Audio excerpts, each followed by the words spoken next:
Painted application ધોરણ 6 થી 12ના વિદ્યાર્થીઓ માટે અપડેટ થઈ ચૂકી છે. આ એપ્લિકેશનમાં શું છે? બધા જ વિષયના વિડીયોઝ છે. ગુજરાતની બેસ્ટ ફેકલ્ટી દ્વારા લાઈવ લેક્ચર્સ છે. આઈએમપી પ્રશ્ન છે, ટેસ્ટ સિરીઝ છે અને ગુજરાતના તમામ વિદ્યાર્થીઓ સાથે તમે તમારી કમ્પેરિઝન કરી શકો છો. ગેમિફિકેશન છે અને બીજું ઘણું બધું. તો તમે એપ્લિકેશન ડાઉનલોડ ન કરી હોય તો ડિસ્ક્રિપ્શનમાં લિંક આપી છે. હમણાં જ પ્લે સ્ટોર ઉપર જાઓ અને એપ્લિકેશન ડાઉનલોડ કરો. ઘરે બેઠીને સરસ મજાનું ગુજરાતની જોરદાર ફેકલ્ટી સાથે ભણો, સારા માર્ક્સે પાસ થાઓ. સમજણ શું આવે તમને? પહેલા એ ખબર પડી જાય કે હું સમાજનો પેપર દઈશ એટલે સમાજમાં પહેલા 5 જોડકા આવશે. બરાબર? આ તમને ક્યારે ખબર પડી? જ્યારે તમે પેપરનું સોલ્યુશન કર્યું. બરાબર? તમને ખબર પડી કે ભાઈ હું સમાજનો પેપર મારી આગળ બોર્ડનું આવશે એટલે પહેલા 5 તો હું આવશે, મને જોડકા પૂછાવાના છે પરીક્ષામાં. એ મને ખબર પડી ગઈ. એ પણ ક્યારે ખબર પડી સાહેબ? એ મને ત્યારે ખબર પડી કે જ્યારે સાહેબ તમે પેપરની પ્રેક્ટિસ કરી હોય ત્યારે. બરાબર છે? તો જુઓ, પેલા જોડકા પૂછાણા છે, કાલીબંગા નામનું સ્થળ ક્યાં આવેલું છે? હાલો, આનો અર્થ શું થાય? હાલો, મને કોઈ કહેશે આનો અર્થ? કાલીબંગાનો અર્થ શું થાય? પહેલા તો એ મને સમજાવો, અર્થ. પછી એક મને આનો અર્થ સમજાવો, મોહેન્જો-દડો. મોહેન્જો-દડોનો અર્થ સમજાવો મને. હાલો, એનો. પછી લોથલનો અર્થ સમજાવો, લોથલ. અને હડપ્પાનો અર્થ સમજાવો. ચાલો, પ્રશ્ન તમારા માટે શરૂ. હું કોમેન્ટ ઓન કરું છું એટલે મને ખબર પડી જાય કે આપણી તૈયારી કેવી છે.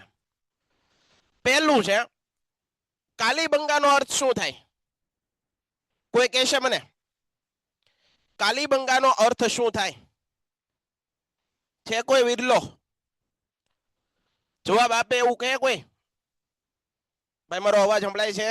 કોઈની કોમેન્ટો આવતી નથી. કાલીબંગા પૂછ્યું, કાલીબંગાનો અર્થ શું થાય?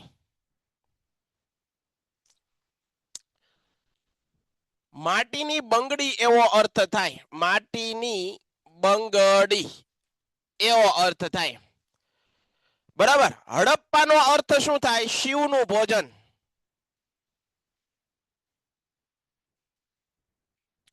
લોથલનો અર્થ થાય મરેલાનો ટેકરો. આને મૃતકોનો ટેકરો.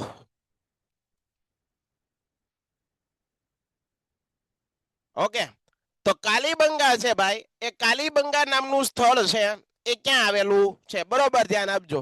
કાલીબંગા નામનું સ્થળ રાજસ્થાનમાં આવેલું છે. એટલે કે પહેલાની અંદર જવાબ આવે. આપણે આમ કરી નાખીએ 1 2 3 અને 4 સાહેબ. પહેલાની અંદર એફ આવે. હાલો, જવાબ મળી ગયો. મહાકવિ કાલિદાસ છે. એ મહાકવિ કાલિદાસે કયા નાટકો રચ્યા? તો કે ભાઈ એમાં વિક્રમો વર્ષમ આવે. જો ભાઈ મહાકવિ કાલિદાસ છે તો મહાકવિ કાલિદાસના અગત્યના નાટ્યો, પહેલા મેં તમને કીધું જે આવડતા હોય ને ત્યાંથી શરૂઆત કરવાની. બરાબર? 5 જૂનને શું કહેવાય? તો વિશ્વ પર્યાવરણ દિવસ તરીકે ઉજવાય છે. હાલો, કેટલામાં? 5માં ડી આવે. 5માં શું આવે? ડી. ઓકે. બાયોગેસ પ્લાન્ટ ક્યાં આવેલો છે? તો પાટણ જિલ્લા, સિદ્ધપુર તાલુકો અને મેથાણ નામનું ગામ. એટલે કે ચોથાની અંદર સાહેબ જવાબ આવે મેથાણ. ચોથાની અંદર જવાબ શું આવે? મેથાણ. એટલે કે બી જવાબ આવે. ત્રીજાની અંદર જૈવ આરક્ષિત ક્ષેત્ર. તો સાહેબ જૈવ આરક્ષિત ક્ષેત્રમાં શું આવે? પ્રદૂષણ નિયંત્રણ આદિ અથવા કચ્છનું રણ. તો એમાં જવાબ આવે કચ્છનું રણ. એટલે કે એ. બરાબર? આ રીતે જો હું તમારી જગ્યાએ પેપર દેતો તો આ રીતે મને ખબર હોવી જોઈએ. આમાં તમને કેટલી બધી વસ્તુ સમજાઈ ગઈ. બરાબર?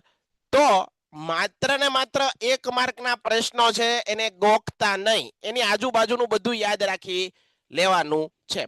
તમે અહીંયા ખાલી 1 માર્કનો પ્રશ્ન નથી કરતા, એની સાથેની બધી માહિતીઓ તમે શીખો છો. હાલો સાહેબ, એના પછી ઉત્તરામ ચરિતમ એ તુલસીદાસનો અવધી ભાષામાં લખાયેલો ગ્રંથ છે. બરોબર સાંભળજો. ઉત્તરામ ચરિતમ એ તુલસીદાસનો અવધી ભાષામાં, કેવી ભાષામાં? અવધી ભાષામાં લખાયેલો ગ્રંથ છે. સાહેબ આ સાચું છે, અવધી ભાષા. તો અહીંયા ધ્યાન આપજો. મહાવીર ચરિતમ, મહાવીર ચરિતમ, પછી ઉત્તરામ ચરિતમ, અને માલતી માધવ, આ ત્રણ ગ્રંથો છે એ કોના છે? બરાબર છે, એ ભવભૂતિ, ભવભૂતિ કવિ ભવભૂતિ થઈ ગયા. આ એના ગ્રંથ છે. મહાવીર ચરિતમ, ઉત્તરામ ચરિતમ, માલતી માધવ. તો અહીંયા તુલસીદાસ નો ગ્રંથ લખ્યો. તો આ વિધાન તો કેવું સાહેબ છે ખબર? આ વિધાન તો કેવું છે ખબર? ખોટું છે. બરાબર. હાલો તો મને એ કહો, રામચરિત માનસ છે, એટલે ઉત્તરામ ચરિતમ તુલસીદાસ નો પ્રખ્યાત ગ્રંથ કયો? તુલસીદાસ નો પ્રખ્યાત ગ્રંથ કયો? અહીંયા પ્રશ્ન એક પૂછું, તુલસીદાસ નો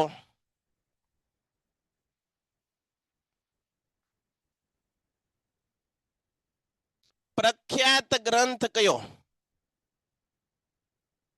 તુલસીદાસ નો પ્રખ્યાત ગ્રંથ કયો છે? રામચરિત માનસ. રામચરિત માનસ આ તુલસીદાસે લખ્યો. બરાબર. તો આ વિધાન કેવું છે? ખોટું. સારનાથ નો સ્તંભ ભારતની શિલ્પકલાનો ઉત્કૃષ્ટ નમૂનો છે, એકદમ સાચું છે. 24 ડિસેમ્બરે રાષ્ટ્રીય ગ્રાહક દિવસ તરીકે ઉજવવામાં આવે છે. 24 ડિસેમ્બર એકદમ સાચું છે. આ વિધાન સાચું છે. ચાલો મને બીજો પ્રશ્નનો જવાબ આપો. વિશ્વ ગ્રાહક અધિકાર દિવસ ક્યારે ઉજવવામાં આવે? વિશ્વ ગ્રાહક અધિકાર દિન ક્યારે ઉજવવામાં આવે છે? 15 માર્ચના રોજ. ક્યારે? 15 માર્ચના રોજ વિશ્વ ગ્રાહક અધિકાર દિવસ ઉજવવામાં આવે છે. ચાલો મને કયો ભાઈ. બરાબર ને? હાલો હજી એક પ્રશ્ન મને કયો, ગ્રાહક અધિકારોના જન્મદાતા તરીકે કોને ઓળખવામાં આવે છે? ગ્રાહક અધિકારોના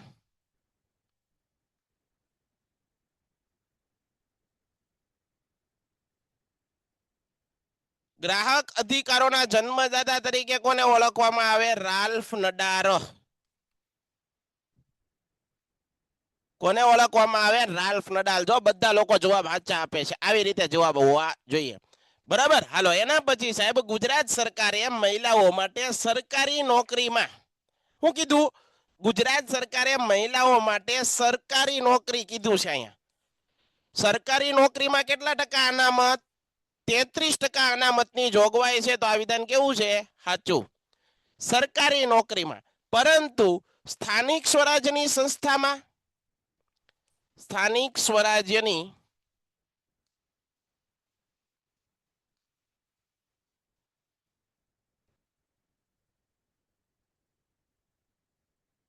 સ્થાનિક સ્વરાજ્યની સંસ્થાઓમાં કેટલા ટકા અનામત? 50% અનામત. કેટલા ટકા ભાઈ?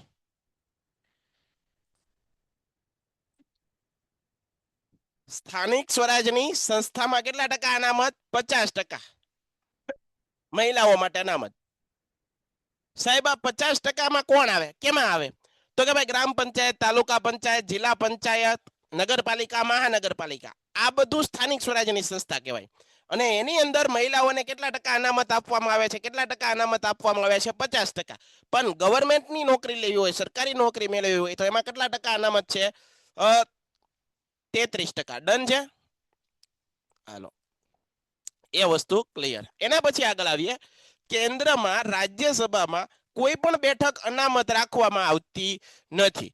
કેન્દ્રમાં રાજ્યસભામાં કોઈ પણ બેઠક અનામત રાખવામાં આવતી નથી. આ વિધાન કેવું છે? ચાલો આપો જવાબ.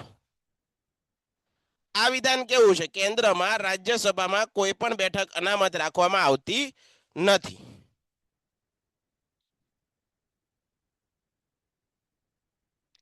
ખોટું છે ભાઈ, ખોટું છે. કેમ? કારણ કે 12 જેટલી બેઠકો અનામત રાખવામાં આવે છે. 12 સભ્યોની નિમણૂક કરવામાં આવે છે. બરોબર છે.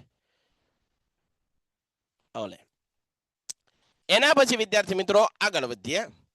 આ વાત કરી આપણે ખરા ખોટાની. ઓકે હાલો સાહેબ, ભારતે ખાલી જગ્યાની ભાવના વિશ્વમાં સાકાર કરી છે. વસુદેવ બંધુત્વ, વસુદેવ કુટુંબકમની ભાવના. આ જવાબ આવે. મહાવીર જૈન આરાધના કેન્દ્ર કોબા ક્યાં આવેલો છે? ગાંધીનગર. ક્યાં આવેલું છે? ગાંધીનગર. હાલો સાહેબ બીજા બે પ્રશ્ન પૂછું તમને. આ જે કઈ પણ સંગ્રહાલય છે એને રિલેટેડ. બરાબર. પેલું મને એક જવાબ તમે આપજો. આની નીચે જ લખું છું. પેલો એક જવાબ આપો, રાષ્ટ્રીય સંગ્રહાલય ક્યાં આવેલું છે? હાલો, રાષ્ટ્રીય સંગ્રહાલય જવાબ આપજો. એના પછી રાષ્ટ્રીય સંગ્રહાલય પછી ભારતીય સંગ્રહાલય ક્યાં આવેલું છે? ચાલો, ભારતીય સંગ્રહાલય ક્યાં આવેલું છે? હાલો, એના પછી રાષ્ટ્રીય માનવ સંગ્રહાલય ક્યાં આવેલું છે?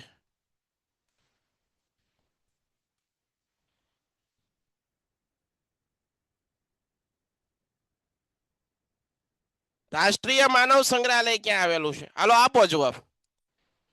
રાષ્ટ્રીય સંગ્રહાલય ક્યાં આવેલું છે? તો કે ભાઈ દિલ્હી ખાતે. ક્યાં આવેલું છે?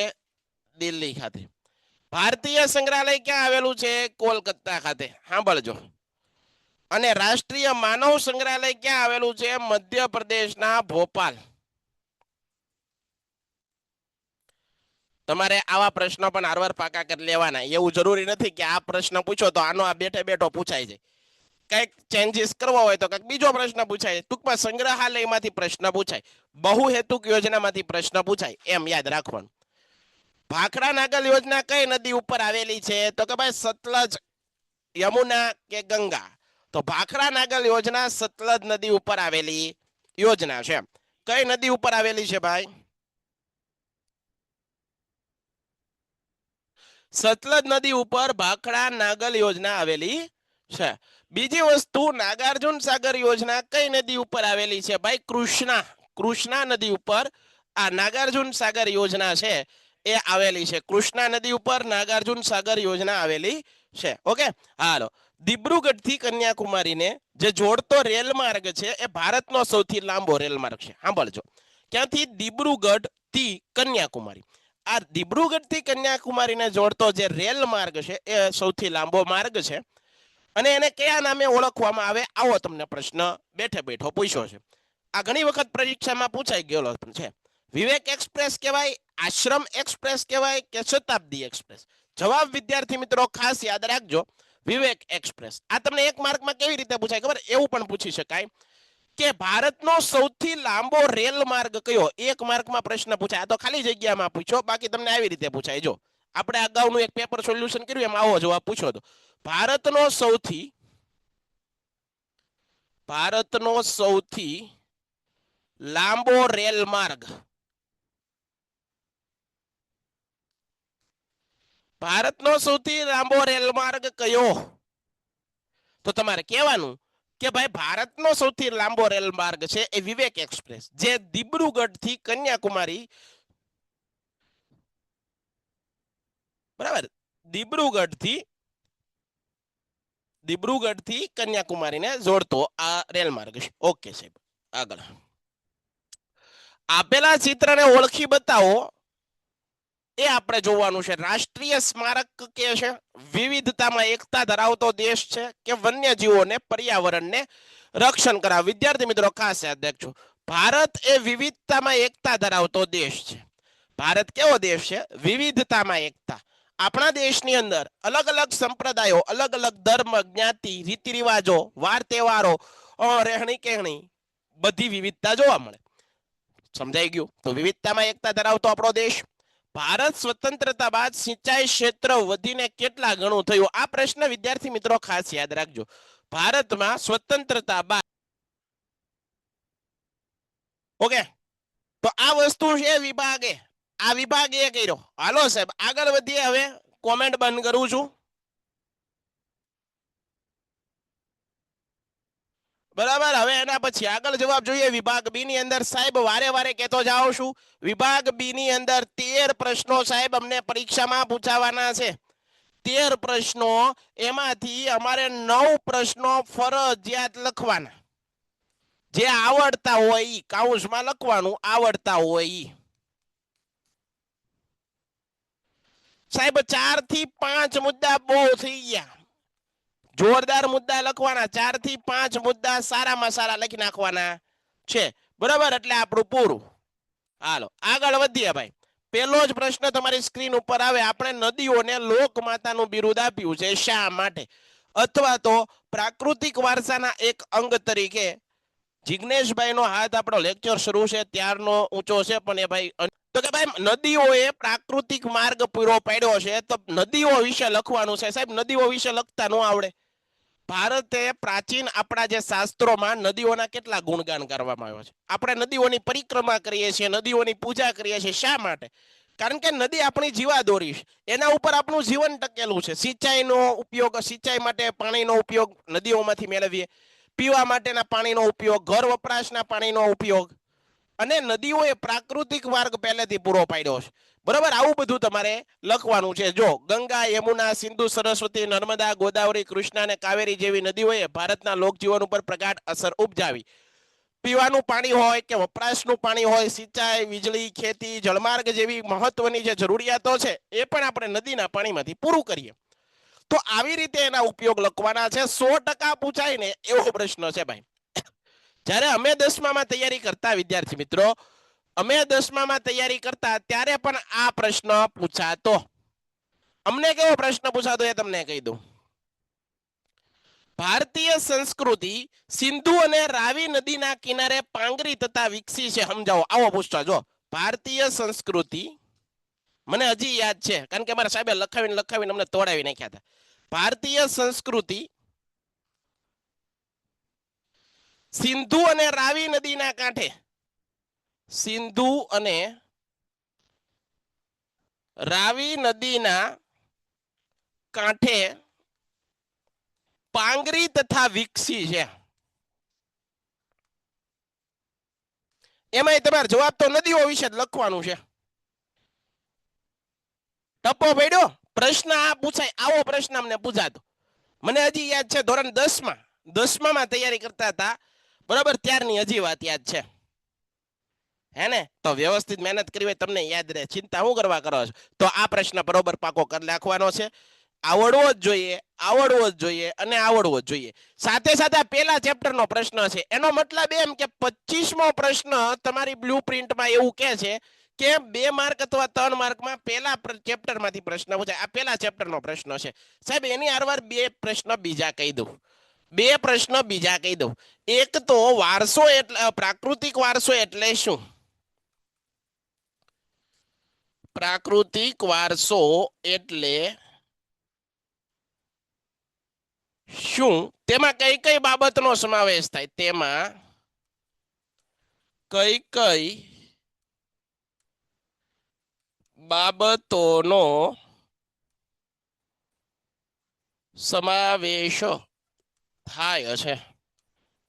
બીજું, ભારતના લોકો પર્યાવરણ પ્રેમી અથવા વૃક્ષ પ્રેમી રહ્યા છે, એ પ્રશ્ન પણ પૂછાય. તો આ વસ્તુ યાદ રહી ગઈ. આમાંથી તમારા 3 પ્રશ્ન તો વેરી પાકા કરી જ નાખવાના છે, બરાબર. હજી એક પ્રશ્ન કયો છે? પ્રાચીનતમ પ્રજાઓ. ભારતની પ્રાચીનતમ પ્રજાઓ ટોપિકમાંથી પ્રશ્ન પૂછાય. ભારતની પ્રાચીનતમ પ્રજાઓ સાહેબ, એમાં કઈ કઈ પ્રજાઓ કરવાની? તો કે ભાઈ આર્ય એટલે કે નોર્ડિક લોકો, ઓસ્ટ્રેલોઇડ એટલે કે નિષાદ લોકો, નેગ્રીટો એટલે કે હબસી લોકો, અને વધી સમય હોય તો કિરાત પ્રજા એટલે કે મોંગોલોઇડ પ્રજા. કરી નાખવાની, પરીક્ષામાં પૂછાય. સમજાણું? સમજાણું? તો અહીંયા તમને સાહેબ ખાલી નદીઓ વિશે નથી જાણવા મળ્યું. ટપ્પો પડ્યો. તમને શું મળ્યું કે પહેલા ચેપ્ટરની અંદર સાહેબ વિભાગ બી ની અંદર પ્રશ્ન પૂછાય છે, અને એની અંદર ખાસ કરીને 2 માર્કના પ્રશ્નોની અંદર અમને કેવા પ્રશ્ન પૂછી શકાય સાહેબ, એમને કહેશો તો કહું. એક તો નદીઓ, પ્રાચીન ભારતની નદીઓ વિશે પૂછાય, અથવા નદીઓ લોકમાતાનું બિરુદ આપવામાં આવ્યું છે, નદીઓએ પ્રાકૃતિક માર્ગ પૂરો પાડ્યો છે, ભારતના લોકો પર્યાવરણ પ્રેમી રહ્યા છે, આવો પ્રશ્ન પૂછાય. બીજું, પ્રાકૃતિક વારસો એટલે શું? તેમાં કઈ કઈ બાબતનો સમાવેશ થાય? સાંસ્કૃતિક વારસો એટલે શું? તેમાં કઈ કઈ બાબતનો સમાવેશ થાય? પ્રાચીનતમ પ્રજાઓમાં કોણ કોણ આવે? તો ઓસ્ટ્રેલોઇડ અથવા નિષાદ, નેગ્રીટો અથવા હબસી, કિરાત પ્રજા અથવા મોંગોલોઇડ, અને આર્ય પ્રજા, બરોબર છે, અને દ્રવિડ પ્રજા વિશે આવડવું પડે. તો આ યાદ રાખજો. 26મો પ્રશ્ન જોઈ લઈએ આપણે. પ્રાકૃતિક અને સાંસ્કૃતિક વારસા વચ્ચે તફાવત છે. આવું નહીં ભણાવું. શું કરવા નહીં ભણાવું? કારણ કે હમણાં જ કહી દીધું. પ્રાકૃતિક વારસો એટલે એવો વારસો કે જે પ્રકૃતિ દ્વારા નિર્માણ થયેલો છે, મેન તમે નથી બનાવ્યો. પ્રકૃતિ, કુદરત દ્વારા જે કાંઈ પણ નિર્માણું છે અથવા સર્જાણું છે, એમાં મારું તમારું કોઈ યોગદાન નથી, કોઈ ફાળો નથી, કોઈ કહેવાય ને કે આપણે કોઈ બનાવ્યું નથી. જંગલો છે તો એ કુદરત દ્વારા છે, પર્યાવરણ દ્વારા, વરસાદ છે, બરોબર છે, દરિયો છે, રણ પ્રદેશ છે, બરોબર, પર્વતો છે, આ બધું કુદરત દ્વારા મળે. તો એ બધા એનો પ્રાકૃતિક વારસો. સાંસ્કૃતિક વારસો એટલે શું? માણસે પોતાની બુદ્ધિ શક્તિ, આવડત, કલા, કૌશલ્ય, સમજદારી, પોતાની સમજ શક્તિથી જે કાંઈ પણ બનાવ્યું, જે કાંઈ પણ નિર્માણ કર્યું, એ બધું કેમાં સમાવેશ થાય? કેમાં સમાવેશ થાય? કેમાં સમાવેશ થાય? બોલો બોલો બોલો બોલો. સાંસ્કૃતિક વારસો. દાખલા તરીકે તાજમહેલ શાહજહાંએ બનાવ્યો, બરાબર? તો તાજમહેલ છે એની સાથે ઇતિહાસ જોડાયેલો છે અને એનું નિર્માણ કર્યું માણસે, એટલે એ સાંસ્કૃતિક વારસામાં સમાવેશ થાય. લાલ કિલ્લો છે તો એ ઇતિહાસ જોડાયેલો છે, એની હારે સમાવેશ થાય, બરાબર? સાબરમતી આશ્રમ સાથે ઇતિહાસ જોડાયેલો છે અને માણસે બનાવ્યું છે, એટલે એનો સમાવેશ થાય. વડોદરાની અંદર લક્ષ્મી વિલાસ પેલેસ આવ્યો છે, માણસે બનાવ્યો છે પોતાની બુદ્ધિ શક્તિથી, તો એનો પણ સમાવેશ સાંસ્કૃતિક વારસામાં થાય. ભાવનગરમાં અમારે ગંગા દેરી છે, અહીંથી થોડાક 1 કિલોમીટર હાલી એટલે ગંગા દેરી આવે, તો એ માણસે બનાવેલી છે, તો એને યાદ ઇતિહાસ જોડાયેલો, કયા રાજાએ બનાવ્યું, તો એનો સાંસ્કૃતિક વારસામાં સમાવેશ થાય. હાલો, આ વસ્તુ સમજાઈ ગયું. સાહેબ, તમને ઘણી વખત કેવું કઈ ખબર, એક માર્કની વ્યાખ્યા, 2 વ્યાખ્યા પૂછાય તોય 2 માર્કનો પ્રશ્ન બનાવી નાખે. કઈ રીતે? સાંભળજો. તમને પ્રશ્ન પૂછાય ભૌતિક વારસો એટલે શું? ભૌતિક વારસો, સ્થાવર જંગમ મિલકત ને ભૌતિક વારસો કહેવાય. તમને એવો પ્રશ્ન પૂછાય જૈવિક વારસો એટલે શું? આ 2 વ્યાખ્યા સમજાવો તો 2 માર્કમાં પૂછાઈ જાય. હાલે, એક વ્યાખ્યા 2 માર્કની, બરોબર? તમને પછી હજી એક પ્રશ્ન પૂછાય, કુમીન પ્રશ્ન પૂછાય. કુમીન એટલે શું? મણિપુર નૃત્ય કરતી વખતે મહિલા ઘેરદાર લીલા રંગનો ચણિયો પહેરે અને કુમીન કહેવાય. સાહેબ, હજી એક પ્રશ્ન પૂછાય પેલા ચેપ્ટરમાંથી, મદ્રાસીઓ કહેવાય. મદ્રાસીઓ, તો મદ્રાસીઓ એટલે શું? કોળી કોમના લોકો છે, એ માથે રંગીન કપડું પહેરે છે, એને મદ્રાસીઓ કહેવામાં આવે છે, બરાબર? આ વસ્તુ બધી કરી નાખવાની, આ વસ્તુ બધી કરી નાખવાની. પછી તમને, બરાબર, તો આ વસ્તુ તમારે આરવા કરી નાખવાની, વારસો અને વારસાની સાથે જોડાયેલા તથ્યો. ટપ્પો પડ્યો છે, ટપ્પો પડ્યો છે. ઘણીવાર વ્યાખ્યા પણ તમને 2 પૂછીને 1 માર્કમાં બનાવી, 2 માર્કમાં પ્રશ્ન પૂછી નાખે. હાલો સાહેબ, એના પછી આપણે ઝડપથી આગળ વધીએ. સંગીત રત્નાકર. સાહેબ, આ વસ્તુ પણ હું નહીં કરાવું, એનું કારણ છે જોરદાર જબરજસ્ત એક શોર્ટ મૂકેલો છે આપણી યુટ્યુબ ચેનલની અંદર, પેન્ટેડની અંદર શોર્ટ્સ મૂકેલો છે.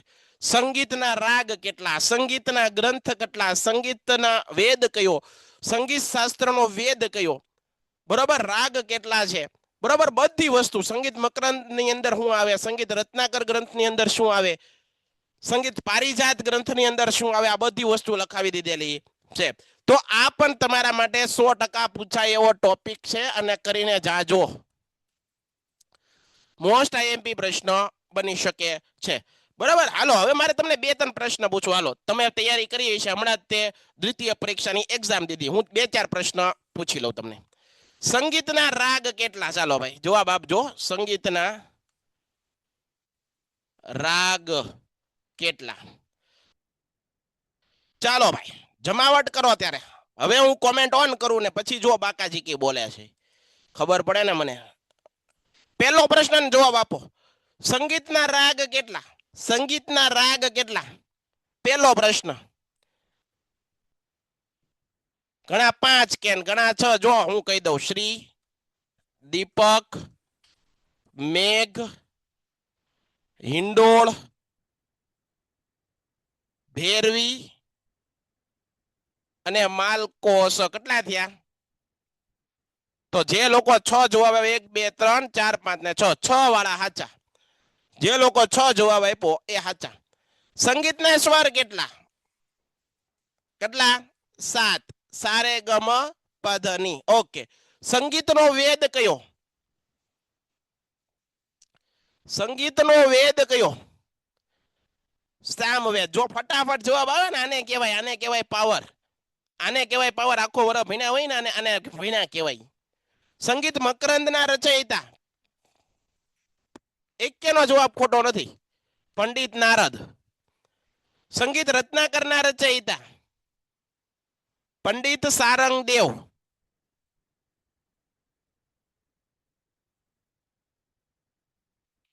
સંગીત રત્નાકર ગ્રંથને સંગીતનો પ્રમાણભૂત ગ્રંથ ગણાવનાર કોણ? વાલો જવાબ. વિષ્ણુ,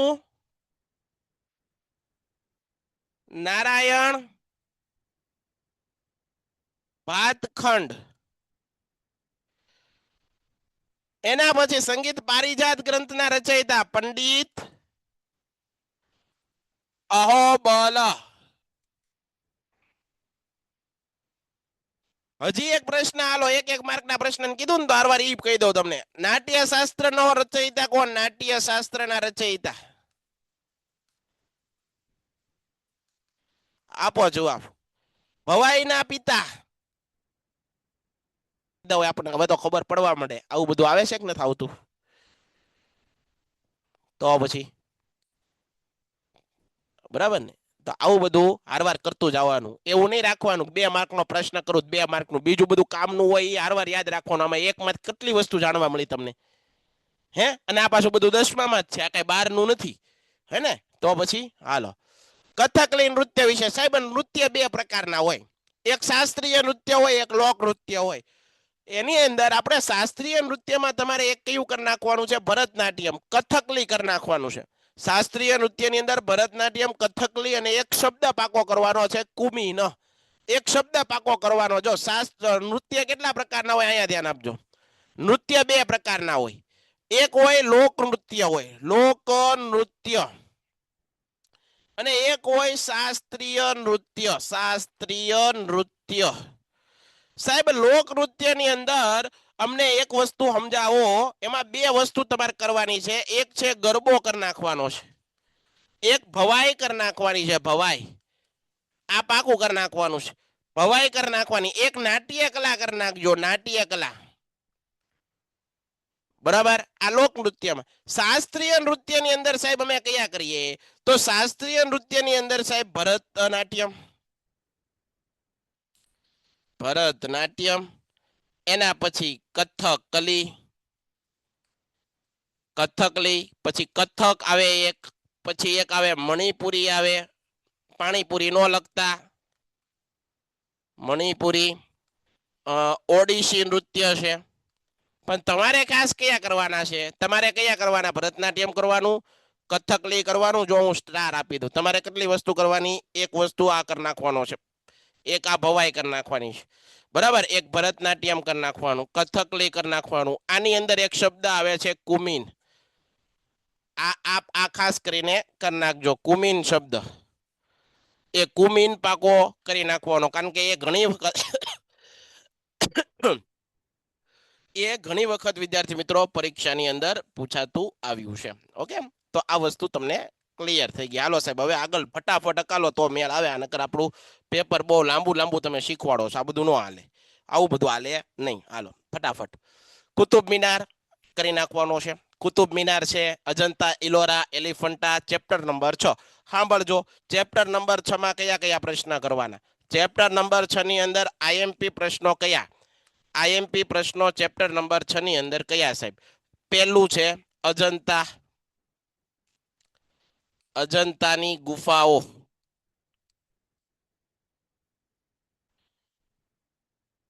ઉભા રહેજો એક જ મિનિટ. હાલો, ચેપ્ટર નંબર 6, બરોબર.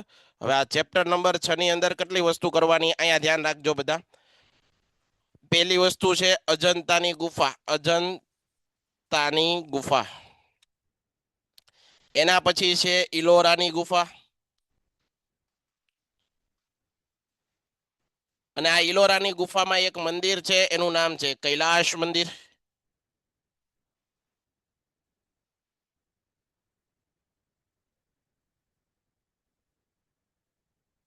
બરાબર. હાલો અલગ જ પ્રશ્ન રાખીએ, કૈલાશ મંદિર આ અલગ જ પ્રશ્ન, બરાબર.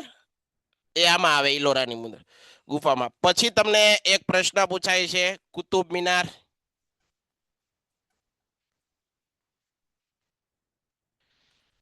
લાલ કિલ્લો કરી નાખજો ભાઈ, પૂછાઈ ગયેલો છે એક વાર પ્રશ્ન.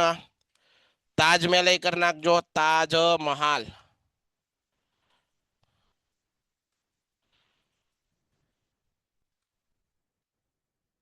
પછી દેલવાડાના આપણે બરાબર ગોવાના દેવોલો કરવો હોય તો કરી નાખવાના, એ પણ ઘણી વાર પરીક્ષામાં પ્રશ્ન પૂછાતો હોય. ગોવાના દેવોલો વાળો પ્રશ્ન પણ પૂછાતો હોય છે. હાલો, એના પછી મુંબઈ પ્રાકૃતિક ઇતિહાસ સમિતિની રચના ક્યારે કરવામાં આવી? એ પણ પ્રશ્ન કરી નાખવાનો. 1883 માં કરવામાં આવી મુંબઈ પ્રાકૃતિક ઇતિહાસ સમિતિ. નથી, બરાબર. એનું કામ વન્ય જીવન પર્યાવરણને રક્ષણ કરે. ભારતમાં ક્યાં ક્યાં જળપ્લાવિત ક્ષેત્ર આવેલા છે? યાયાવર પક્ષી, આ વ્યાખ્યા કરી નાખજો. યાયાવર પક્ષી એટલે હું વિદેશમાંથી સારા વાતાવરણની શોધમાં વિદેશી પક્ષીઓ અમુક ઋતુઓ ગાળવા માટે ભારતમાં મહેમાન બને છે.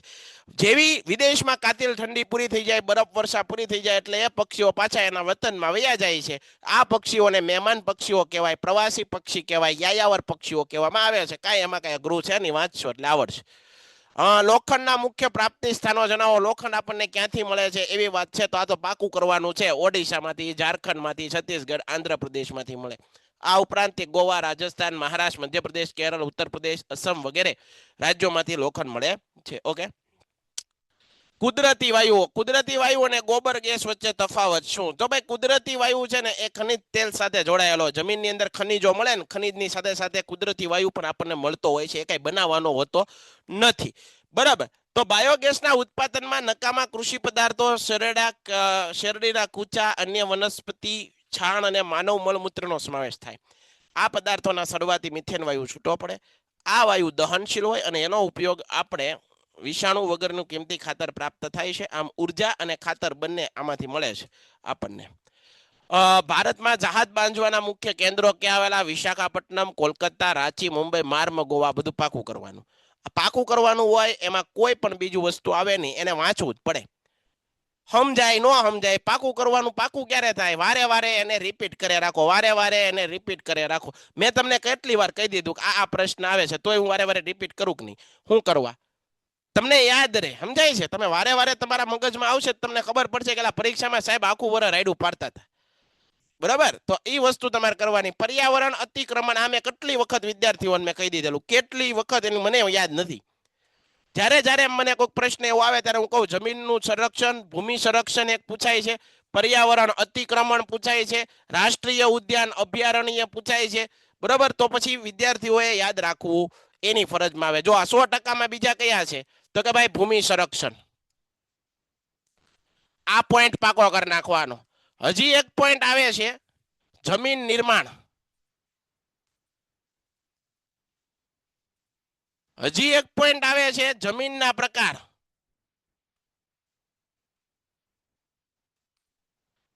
બરાબર, જમીનના પ્રકાર. આટલી વસ્તુ તો આપણને આવડવી પડે. કુદરત તથા માનવ સર્જિતના કારણે પર્યાવરણ ગુણવત્તામાં ઘટાડો થાય તેને પર્યાવરણીય અતિક્રમણ કહેવામાં આવે છે. લઘુમતીઓના કલ્યાણ અને વિકાસ માટે કઈ બંધારણીય જોગવાઈ કરવામાં આવી છે?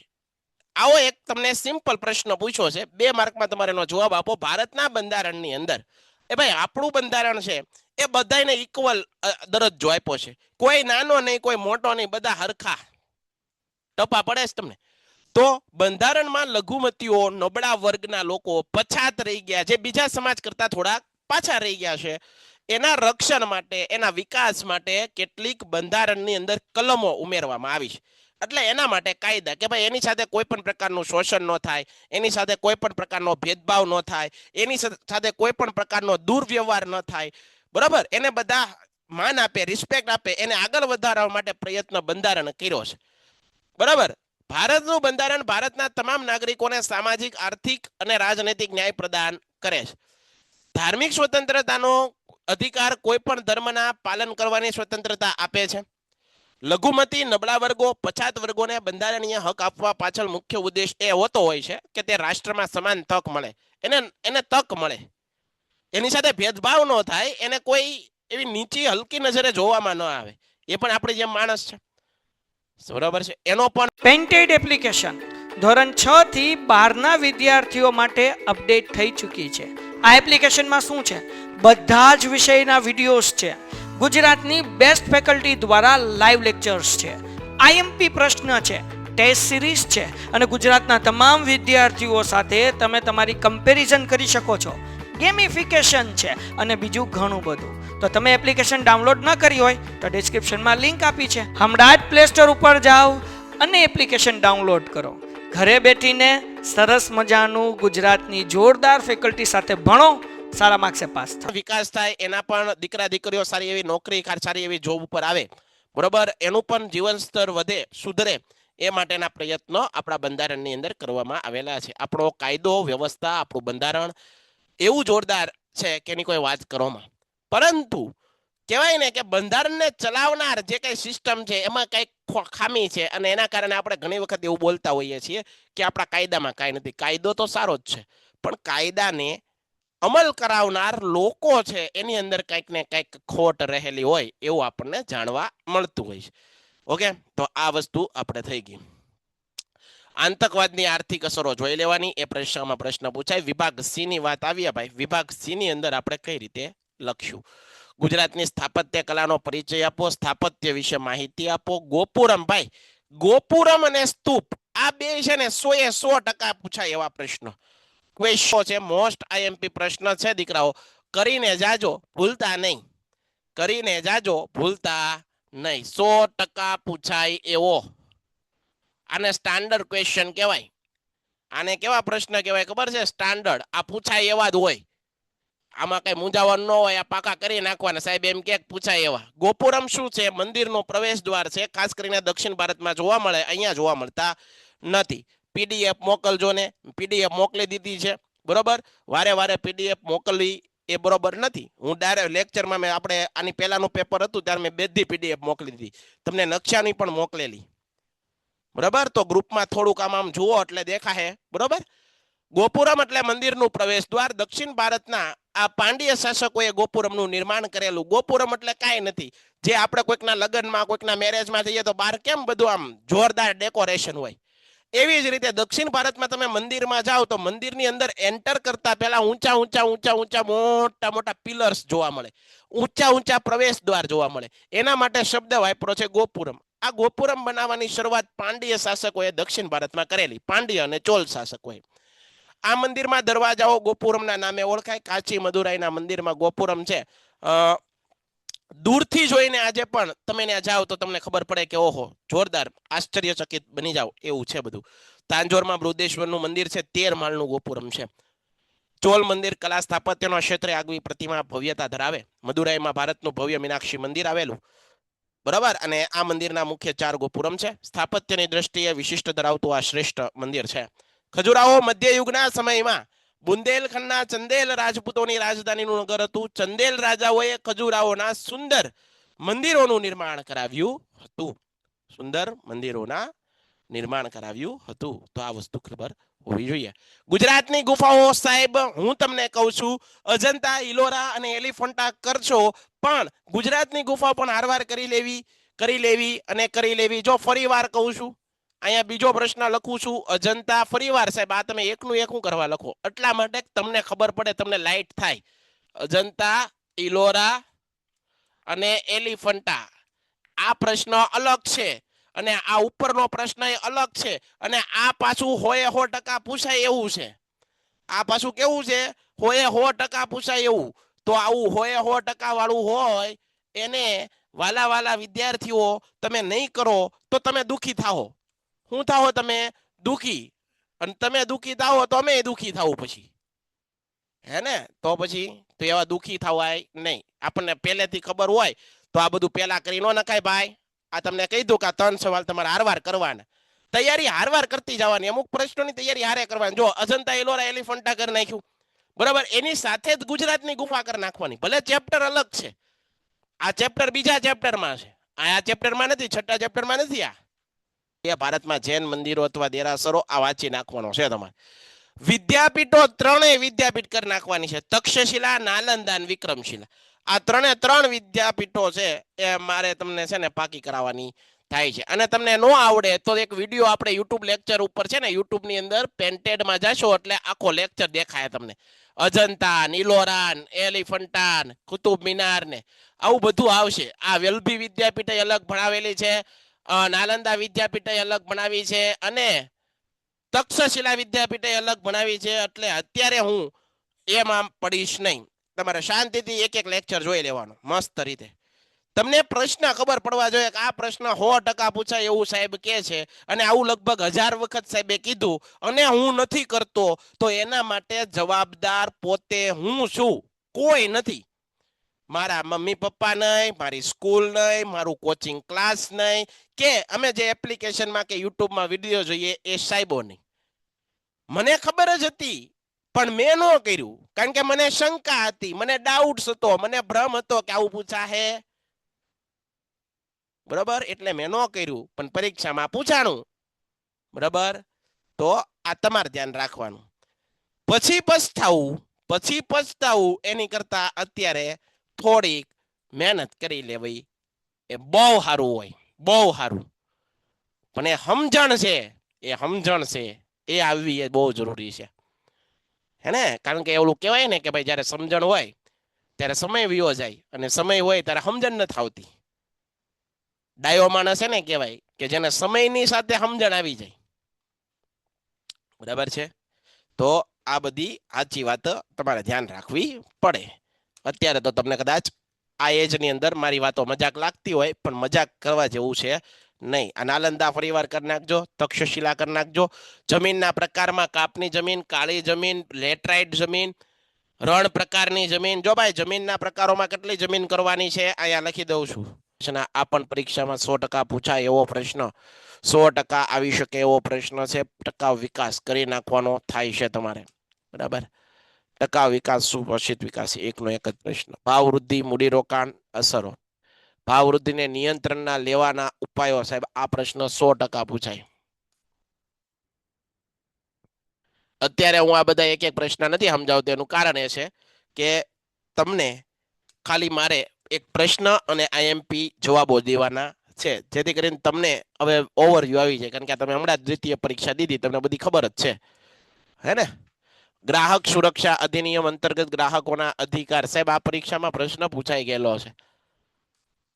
તો આ એકવાર છે ને ધ્યાન આનો લઈ લેવાનો. આપણા અધિકારો કયા કયા છે એ આપણને આવડવા પડે. માહિતી મેળવવાનો અધિકાર અને શિક્ષણનો મેળવવાનો અધિકાર. અહીંયા બે વસ્તુ યાદ રાખવાની, બે પ્રશ્ન યાદ રાખવાના. સાહેબ બે પ્રશ્ન કયા યાદ રાખવાના? 100% ની અંદર બે પ્રશ્ન આવે સાહેબ. બે પ્રશ્ન કયા આવે? બે પ્રશ્ન આવા આવે. એક માહિતી મેળવવાનો અધિકાર,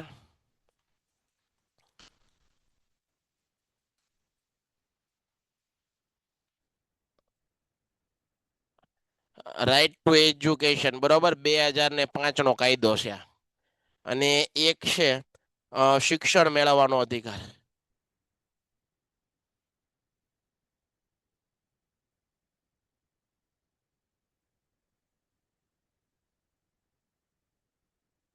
આ 2009 નો કાયદો છે. કેટલાનો? 2009 નો. યાદ રાખજો, આ પરીક્ષામાં પૂછાય, આવડવું જોઈએ. માનવ વિકાસની ગણતરી કઈ રીતે કરવામાં આવે છે એ પણ જોઈ લેજો. અપેક્ષિત આયુષ્ય આંક, આ બધું કરવાનું છે. આવક આંક. વિભાગ ડી ની અંદર સાહેબ તમને કેવા પ્રશ્ન પૂછાય? પ્રાચીન ભારતે ખગોળ વિદ્યા, સાહેબ આ વિદ્યાઓ બધીની અંદર ખગોળ વિદ્યા, ગણિત શાસ્ત્ર, બરાબર, જ્યોતિષ શાસ્ત્ર કરવાનું છે, આર્યભટ્ટને કરવાના છે, વરા મિહિરને કરવાના છે. તો આ એક વસ્તુ વ્યવસ્થિત રીતે જોઈ લેજો. આર્યભટ્ટ પણ શીખી લેજો. ભારતે ગણિત શાસ્ત્ર જો આવ્યું, એના પછી ખરીફ પાક અને રવિ પાક, આ તો ધોરણ 9 માં પણ આવેલું હતું કે ભાઈ ખરીફ પાક એટલે ચોમાસામાં લેવામાં પાક, રવિ પાક એટલે શિયાળામાં લેવામાં આવતો પાક. હરિયાળી ક્રાંતિ, સાહેબ 100% પૂછાય એવો પ્રશ્ન. સાહેબ મને બહુ અગત્યનો પ્રશ્ન લાગે હરિયાળી ક્રાંતિ, એ આપણને આવડવો પડે, બરાબર. તો વિવિધ કૃષિ પદ્ધતિઓ, સંસ્થાગત સુધારા અને ટેકનિકલ સુધારા, મા અન્નપૂર્ણા યોજના, બેરોજગારીના કારણો, એ પણ પૂછાય. ભારતમાં બાળ શ્રમિકોની માંગ વધુ થવાના કારણો, એ પણ પૂછાય. તો આવા બધા પ્રશ્નો છે. હવે જોઈ લો એક આ વસ્તુ મેં તમને પહેલા જ કીધું, નકશાઓની અંદર ઘણા વિદ્યાર્થીઓ એમ કે તમારે સંજ્ઞા યાદ રાખવાની અને સૂચિ યાદ રાખવાની, બરોબર. આમાં કાંઈ એટલું બધું અઘરું હોતું નથી, તમે જેવું માનો. કાળી જમીન ક્યાં છે, બરોબર? તો કાળી જમીનને હું આવી રીતે બતાવી દઉં છું. કાળી જમીન કઈ જગ્યાએ જોવા મળે છે? તો આપણે હમણાં કાળી જમીન ગુજરાતમાં દેખાડી દેવી. કાળી જમીન ગુજરાતમાં, કારણ કે ગુજરાતની અંદર મગફળી વધારે થાય છે, બરાબર. એના પછી ડચી ગામ, ડચી ગ્રામ ક્યાં આવેલું છે? ડચી ગ્રામ રાષ્ટ્રીય ઉદ્યાન ક્યાં આવેલું છે ભાઈ? ડચી ગ્રામ. તો ડચી ગ્રામ છે ને એ જમ્મુ કાશ્મીરમાં આવેલું, ડચી ગ્રામ, બરાબર. ડચી ગ્રામ અથવા તો એ તો ડચી ગ્રામ અભયારણ્ય, તો એને આપણે આ રીતે દેખાડી દઈએ.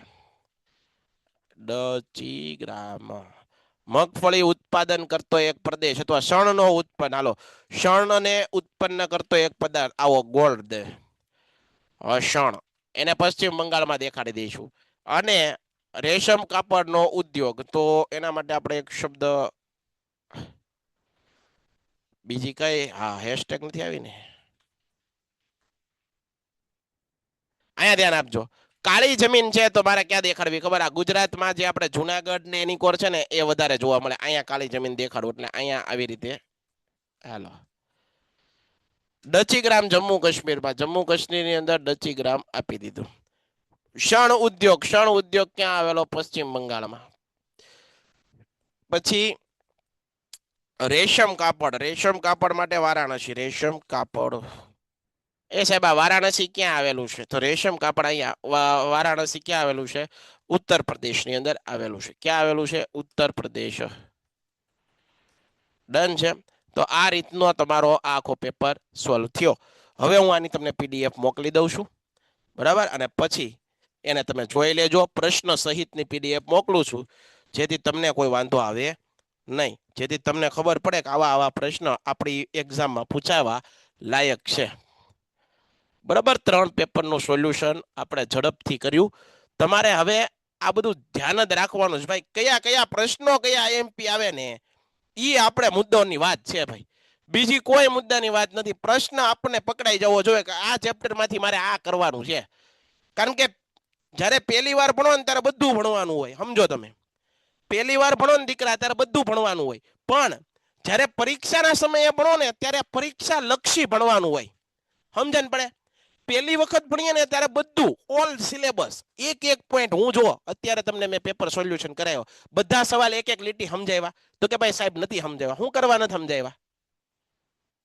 રિવિઝન અને ભણવું આ બે નોખી વાત છે.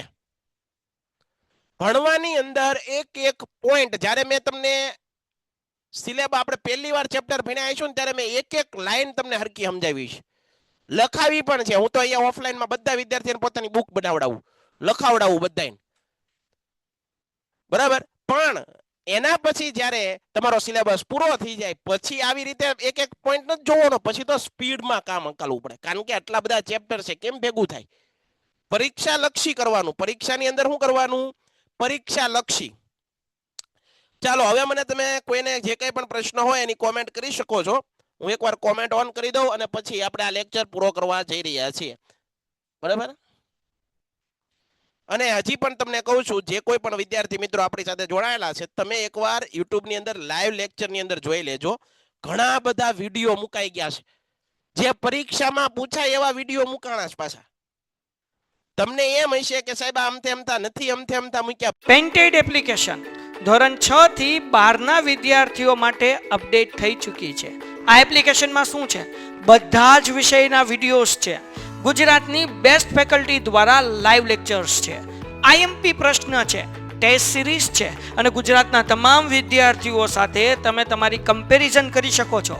ગેમિફિકેશન છે અને બીજું ઘણું બધું. તો તમે એપ્લિકેશન ડાઉનલોડ ન કરી હોય તો ડિસ્ક્રિપ્શનમાં લિંક આપી છે, હમણાં જ પ્લે સ્ટોર ઉપર જાઓ અને એપ્લિકેશન ડાઉનલોડ કરો. ઘરે બેઠીને સરસ મજાનું ગુજરાતની જોરદાર ફેકલ્ટી સાથે ભણો, સારા માર્ક્સે પાસ થાઓ.